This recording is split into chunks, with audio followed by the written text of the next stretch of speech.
And at our two largest camps, our kitchen staff are putting out 3 meals a day and snacks for over 200 community members. But something that a lot of outsiders, counselors and stuff tend to not realize is how much experience you get working in these massive quantities, right? It's not just a couple pieces of French toast.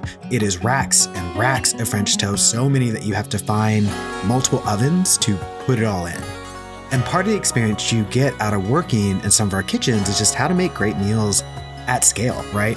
And so as a cook at any of our camps, you are in a kitchen and you're working hard and making these incredible meals for our kids. You're working with these insane machines that are so much bigger than maybe what you have in your house because you're doing those meals for so many people.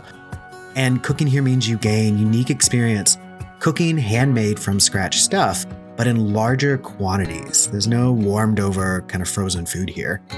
Working in our camp kitchens, you really get some incredible experiences that will help you out no matter what you do.